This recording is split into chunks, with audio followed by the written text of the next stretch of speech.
Hello, dear YouTube friends. Good morning, because over here it's still morning. It's about 11:15 in the morning. Sorry for my clumsy camera work, but I'm sitting behind my easel and I want to show you what I'm currently working on. And I've come to a really, really difficult point. So I'm going to flip the camera if that works. And if it does, you'll see what I'm working on. Hold on, here we go. Interesting. Right, so I'm going to zoom out a little bit. There we go. So as you can see, I am I am painting Vincent van Gogh's Almond Blossom. And I am not copying one-on-one. As you can see, the dimensions of my paper are different. So it looks a bit different, and I think Vincent Van Gogh had more blossoms than I do, but I don't know yet because I still have to paint it. And I've been doing a little study because there is a documentary, a Dutch documentary on the Dutch television that I watched, and that said something about the pigments he paints with. So I've been painting with cobalt blue, Viridian so far, and I added an earth tone for the tree. And the thing is that like I said, I'm not copying this painting because what I wanted to do, I love this painting very much. I am not a Van Gogh fan. I'm sorry to say that. It's like cursing in church maybe. But I'm not a Van Gogh fan, but I love this work because I love the etherealness of the sky, of how you can see right through those branches into the sky and look away. That's what I believe makes the blossoms more magical in this sense. So now I have a problem because this is a card that I bought a couple of months back. I bought two, one for my friends and one for myself. But the colours on this card are extremely more saturated and much higher in contrast and much higher in vibrancy than the real work is. I know that. Then this is a print that I printed because I wanted to know the dimensions so that I could, translate that, not transfer. Transfer would have been a one-on-one, but translate it to my size of paper. Now I have a very, trivial reason why this is and this size. It's that I'm doing an art show soon and I bought some frames, so I'm now painting into the frames. Can you believe it? But I'm actually painting into the frames, so I needed to make this work fit the frame basically, which is why I chose this size paper. And what I've been doing is I've sort of been putting the branches where I think they should be, and and it's just I was really pleased with it. But now I'm at that stage where I added the very high contrast lines, like, let me see if I can zoom in here. Sorry. I accidentally touched my touchscreen. Like here, for instance, is very high contrast outline that Van Gogh used on his work as well. So I added that, and then, I suddenly, because now there is very high contrast, I can see that the sky is much too light. I'm going to have to add a little bit blue to that. I mean, this area in the work is lighter with Vincent van Gogh's work too, but not this light. So this is, I have to really put some extra layers on. So that's a little bit of work to do, but most work to do now is the blossoms and also to add some greens. And the problem is that, and that's where I get stuck, I know that Vincent van Gogh used cobalt blue Viridian. He used vermilion, but the original cinnabar at the time, but that contains mercury, so I don't have that same pigment anymore. He used lead white as well and emerald green. And now I wonder about emerald green because I have an old paint box that there is an emerald green in there is no pigment number, and it is actually a Viridian. So I'm not quite sure what they meant. But now I am wondering, when I look at Van Gogh's work, there is the little things in the center of the flower that are yellow. He used a yellow, and it's a very, I don't know if there was a cadmium yellow yet at the time. I suspect so, but I'm not sure. So I'm going to have to look into that. And I'm also pretty sure he used ochre, because when I, there is this really wonderful website of the Van Gogh Museum where you can actually zoom in, like here. And here you can see this must be a raw umber or an ochre or something. It could be a raw umber because it resembles, although, this is my screen, so I'm actually not sure about the colors. It could also be an ochre that's been painted onto, this, a veil green or blue, and that then it would turn out like that, not as yellowish. I'm not quite sure. Then here is some touches of vermilion, but look at the warm and brighter green that's here on the heads of the flowers, and here is that bright opaque yellow that Van Gogh used. And over here Van Gogh mixed vermilion, probably with the cobalt blue or the viridian, to turn it into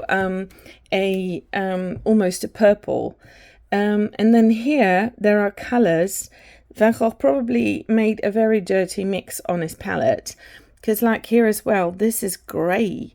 It's much more grey than anything else. So I am in here the pink of some of the flower heads. And, here too, here is also, again, that like ochre kind of color. Like, what is it? I don't know. So I'm kind of stuck at the moment. So I'm going to watch the documentary again, see if I can notice a tube that's on the table. And because I want to try and stick to the colors that Van Gogh used, even though I'm working, as you can see, in watercolors. So it got a totally different, character to the painting than Van Gogh's oil paint. And what's also something very, signature-like, I don't know if you can see that here, you can actually see paint strokes, because on this painting, Van Gogh applied the paint rather heavily. He probably used light strokes, but he applied the paint heavily. So, and as you can see here, there's even like a big, thick green viridian stroke over here. This is probably the emerald green they were talking about that he used to outline. And here it's like even like a neutral tint almost, or a Van Dyck brown. I don't know all the colors that he used. The only thing I can do, and the thing that I intended to do, was to do a study. So this is just a study to make a painting that I wanted it very much to be my own style. So here we go. There is already, the arrival of the very high detail that's in. I'm trying to zoom in, but it's, I know why. Hold on. Sorry. Yeah, that's better. Now I can zoom in. So you can see, the textures that I'm already painting, which is very much my signature. Sorry about the noise. I hope you can still hear me. It's neighbors behind me that are they are sewing tiles for a garden or a bathroom. I don't know. They've been making a lot of noise for the past week. But anyway, so now I need to first continue painting my flowers, and there are choices to be made. Like, I need to know the yellow, so I need to try and figure it out, or else figure out what pigments were available when Vincent Van Gogh was painting it. Then I need to figure out for myself whether he used ochre or that he just used the yellow and the vermilion and a little bit of the blue. How many colors did he use? I don't know. So I have to try and find out, a little bit more about the pigments. And then I need to make a decision now whether I am going to, when I use the vermilion on the buds and on the flowers, I need to figure out whether I'm going to do that just with a dilution of water, or that I'm going to use a white for that. And I've also been considering using a gouache. But when I am thinking of using gouache, what I'm really doing is I am heading towards copying Van Gogh, which I think I shouldn't do because I wouldn't be able to do it anyway working with watercolor. And also, when I start using something very opaque and much heavier than watercolor, what might happen is that I totally disbalance the entire painting, because now, you know, like on Van Gogh's work, because he used just oils. The way he painted all this, the flowers remained fragile, airy, slightly see-through. And the moment I start working on gouache with this, on the watercolor, it's going to be much, much harder. And chances are very, very likely I might be ruining this painting completely. So I think I'm going to stick to watercolor. Maybe I'm going to add some pencil or watercolor pencil to it. But I'm going to have to figure out, and maybe for the God, I don't know what it's called in English, but you know, the insides of the flowers, this in the cores of the flowers. Oops. Ew. That. Oh, yeah. Okay, so now you can see it. That is, you know, yellow. Maybe I can use a little bit of gouache for that, because as you can see, it's very, these yellow details are super opaque. They go over everything. I checked in the entire painting. There are even some darker regions that they really cover. So like for here, for instance, on this branch, this yellow absolutely covers, although maybe, you know, the lines didn't meet, but it needs to be an opaque something, or something that's very clearly there. So I think it's probably cadmium yellow. Maybe they had that at that time already. I've got to figure that one out. And then maybe use a gouache very lightly to see if I can pull this off. So lots of choices to be made. This is a painting, like, first, you know, it was like sorting out what ratios of blue and yellow I wanted to use. I knew the background was Viridian and Cobalt, so, you know, and I had seen the woman in the document. It's a documentary that I watched that reproduces the painting, and this woman, she painted the painting, you know, so I could borrow her experience and listen to her experience while painting my own sky, so to speak. That came in handy, but that's just part of the painting, because now I have to move on and I have to sort other things out that I have much less information about. So it's quite the process. So that's what I'm doing today, and it's a very warm day, which is why I am sitting in my studio. There's a fan behind me that I'm going to try and you know, postpone turning that one on until it's really warm, because yeah, I'm not a big fan of warm weather. So some people think me sour for that, but I'm not sour. I just really prefer cooler weather. So that's what I'm doing today. And you know, the thing is that this painting is just a study, as I said, because initially, and that was even before I knew there was a documentary about this painting. But what I bought the card, and I thought, you know what I'm going to do? I'm going to make a painting or two. Wanted to make maybe a diptych, so two paintings that go together, you know, based on that painting. Like, yeah, I've got some, I'm not going to even say how I'm going to do it, because it may all change due to this study. But it's going to be very Mandy, you know, it's going to be the watercolor is clearly going to be me in it. But you will also be very well able to see, oh, but she's been looking at that painting by Van Gogh. And yes, I have. I am looking at it all the time. Really, you know, I'm gutted. I've never seen the painting in real life. And it's all the way up in Amsterdam, and so I'm not going there because I don't have the time now. I have an art show in about 6 weeks from today, actually, and I have such a huge amount of frames still to fill with paintings, because I wanted to do a whole new series of paintings. And when I when I said I was going to do that, you know, I thought, yeah, I'll pull it off. But now we're getting there, and I'm like, oh my God, it's just 6 or maybe 7 weeks. But that's, you know, this painting's already taking me 4 work days now, I think. And you know what? This is going to take me a lot longer than the paintings that I'm going to be doing in the end, because this painting is a lot of work, studying and experimenting. You know, I'll show you. I'll flip the camera again, and I have to be so very careful now because I don't want to drop anything that's wet. Or camera again, sorry about that. So here we go. So this is my palette. Oops, I forgot there's a little jar of water. Now, so these are my, you know, this color studies, and I've got some more, and I'm going to be making even more. So this is like experimenting with textures, with inks and colors, and, you know, filling things up. It's also been an experiment. That's a fire brigade. I've been experimenting, like, am I going to make this kind of background? Because Vincent Van Gogh's background is very much alive.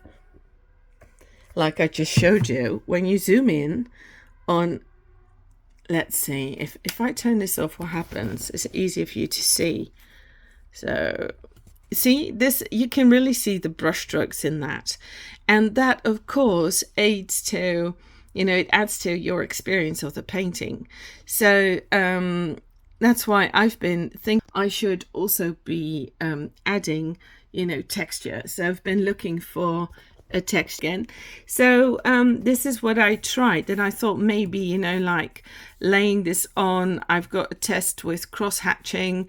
Then this is the technique I ended up using. It's just, you know, creating very good flow of, you know, seamless transitions of color. And part of me likes it because it fits the watercolor, and it also fits the etherealness of the sky. But part of me also thinks it now looks a bit like a piece of origami paper. It's pretty, but is it still going to evoke the feelings that the Vincent van Gogh painting does? So yeah, I set myself a challenge, and I enjoy it, but it's also hard work. And now I'm up to the stage where I'm going to be making lots more color studies, material studies. I'm going to be trying a few different brushes as well for, you know, trying to create a little bit of airiness in the petals. And what's very important is that when you look at the Vincent, I'm just going to show it on here. Let's turn this light off. But when you look at the, you know, you can see the petals are practically white until you zoom in. Then you can see that they are very, very light green. This one seems white enough, but when you move closer, so let me zoom a little bit in again, you can see he actually painted like a pinkish outline around it. So now, and then here, look at the what I think is an ochre or raw umber, or maybe it's the vermilion that he used mixed with the yellow that he used. Maybe it's a mix of this yellow and that vermilion that he put on top here and there. So it's very, very hard to say. I'm going to spend a little bit more time checking out the documentary again. I'm probably going to have to focus on seeing if this copyist painter has a tube of paint lying on her desk that I can zoom in and see what is there. But I'm not even sure that she uses the exact same pigments, because, you know, in the end, you have to do with what you've got as well. So the vermilion, I actually have a little piece of cinnabar upstairs in a glass jar somewhere, but I'm not going to use that. I just keep it because I like pigments a lot, but I don't have the original paint. There are some paints that I have, antique paints, that actually do have those really toxic substances in them. But I think, you know, there are so many alternatives these days, and I know that I have a cinnabar, and I don't remember if it is Kuretake Gonzai Tambi or Mugello, One of those has a cinnabar in the collection, and I have it, that really resembles the old color, if I'm correct.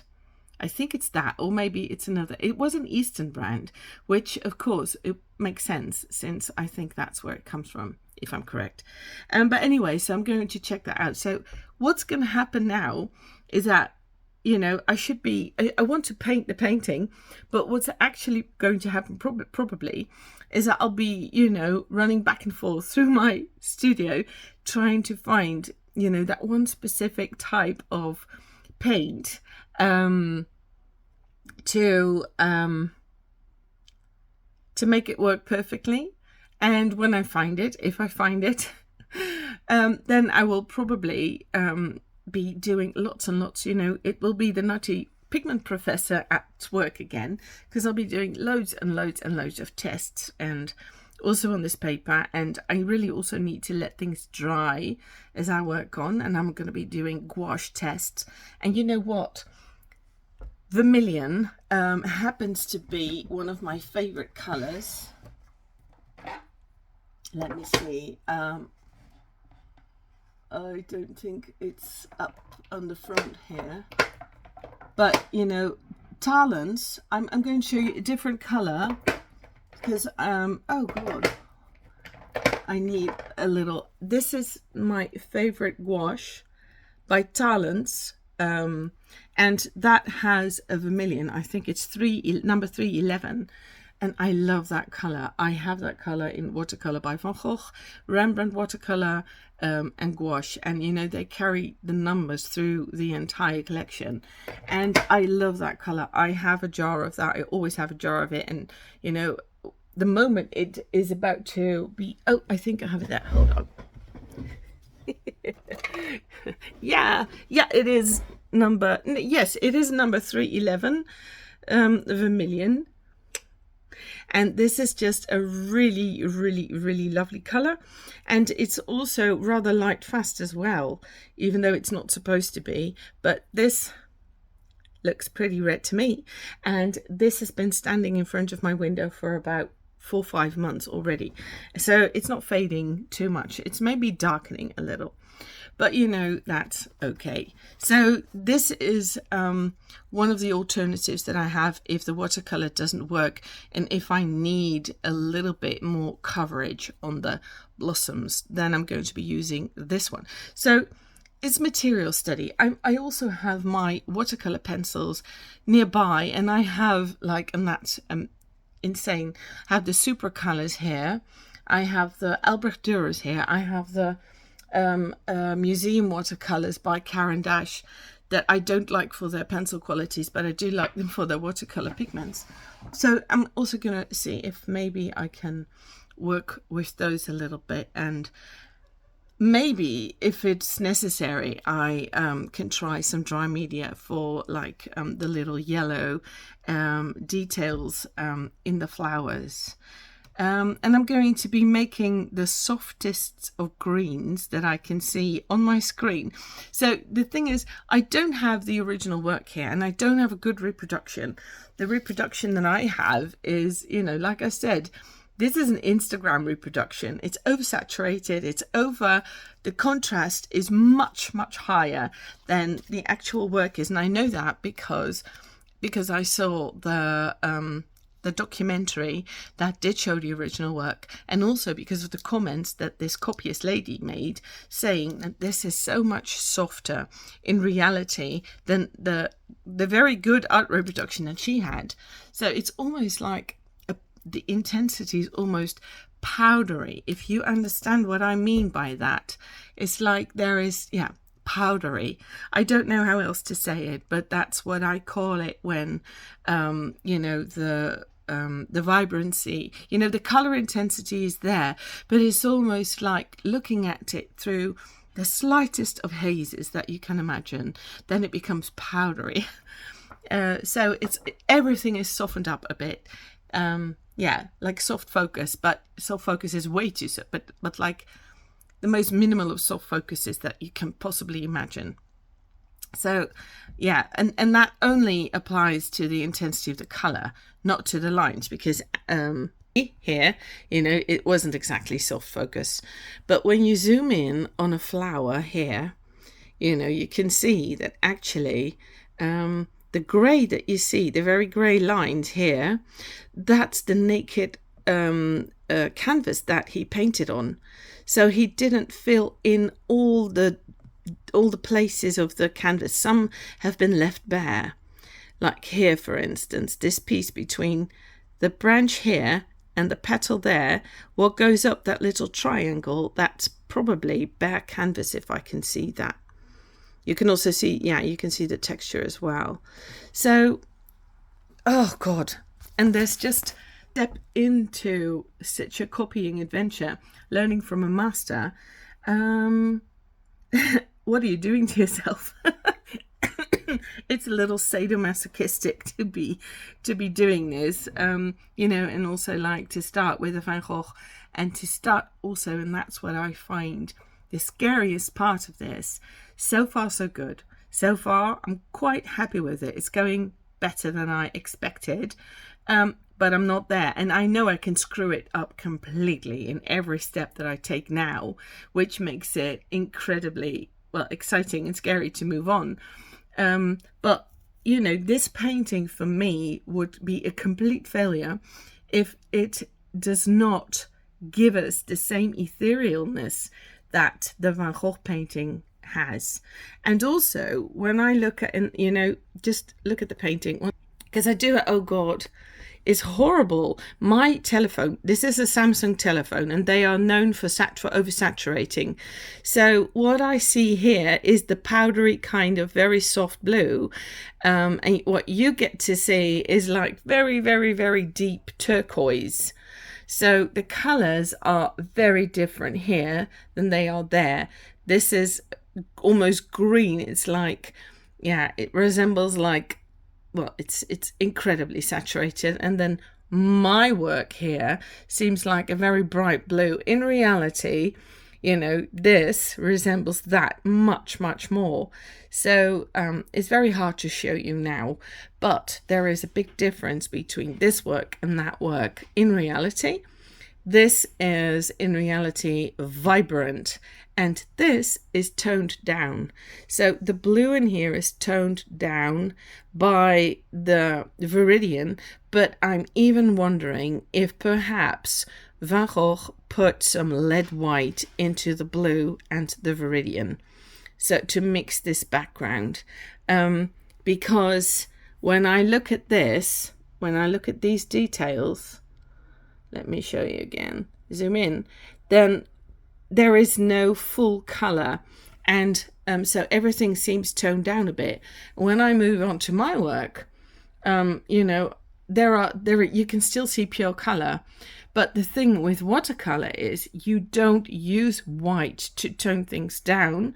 You allow the paper to shine through, but that does give a much more, even though it's light here in this area, it's still more vibrantly blue and Viridian than the oil is here.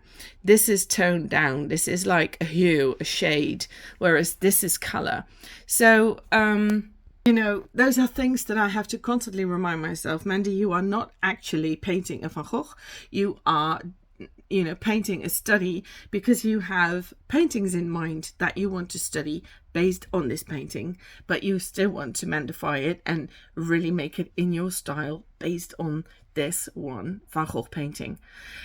So it's like when you dive into things very deeply because you want to look things up, you want to sort things out, there needs to be a little voice in you that whispers, maybe you should stop now.